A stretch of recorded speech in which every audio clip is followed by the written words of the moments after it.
আসসালামু আলাইকুম। চলে আসলাম কোথায় ঘুরতে গেলাম সেটার দ্বিতীয় পর্ব নিয়ে। এটা হচ্ছে আমার ছোটো মা, আমার ফুপু চাচি, তাই জন্য তাকে ছোটো মা বলি।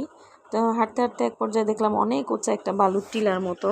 তো এখানে আমার ফুফাতো ভাইয়ের মেয়েটা আবার বারবার উঠতে চাচ্ছিল, ওর সাথে আমরা আবার কিছুক্ষণ দুষ্টামি করলাম। তো এখানে অনেকক্ষণ দৌড়াদৌড়ি করার পরে বাচ্চারা খুব অস্থির হয়ে গেছে। খালি মাঠ পেয়ে বালু আর বালু, ওরা তো সচরাচর আসলে ঘর থেকে বের হয় না। এইখানে আবার আমার ফুফাতো ভাই তার বউ নিয়ে খুব সুন্দর হাঁটছিল। আমি আবার এটা ভিডিও করে নিছি আর হাসতেছিলাম যে সুন্দর কাপেল। তো যাই হোক, আমরা হাঁটতে হাঁটতে অনেক দূরে চলে আসছিলাম। এইখানে বালুর মাঝখানে বলা চলে যে শেষ পর্যায়ে প্রায় আমরা এসে পড়ছি। মরুভূমির মতো মাঝে আর কিছু ছিল না এখানে আশেপাশে, আর শুধু বালু আর বালু। মেয়ে তো কাশফুল পেয়ে খুবই খুশি। তারপর আমার ছোট বোনের ছেলে মেয়েরাও ওরাও আমার আশেপাশে ঘুরতেছিল আর বলতেছিল আম্মু এখানে আমরা দৌড়াদৌড়ি করি। তো ওদের আবার বললাম যে দৌড়াও, তোমরা তো বের হও না, এখানেই দৌড়াদৌড়ি করো। তো বড় ভাই ছোট বোনকে নিয়ে আবার খুব ব্যস্ত ছিল, যেন ব্যথা না পায়, বারবার হাত টেনে টেনে ধরে রাখতেছিল কোথাও যেন না চলে যায়। মাশাআল্লাহ আমার ভাগিনাটা ওর ছোট বোনটাকে খুব কেয়ার করে, টেক কেয়ার করে এক কথায়।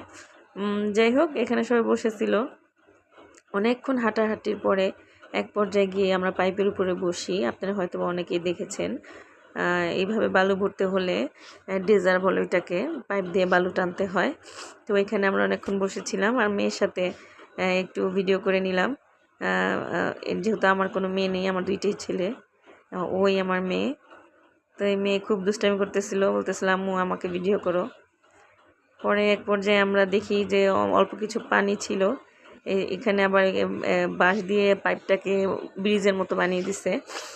তো আমিও খুব আস্তে আস্তে পার হয়েছি, আমিও এগুলাতে পার হতে পারি না, আমার মাও এগুলো পার হতে পারে না, যার কারণে ফুফাতো ভাই আর বউ তার বউটা নিয়ে পার হচ্ছিল খুব আস্তে আস্তে। দেখতেই পাচ্ছেন আমার মা অনেক আস্তে আস্তে পার হয়েছে।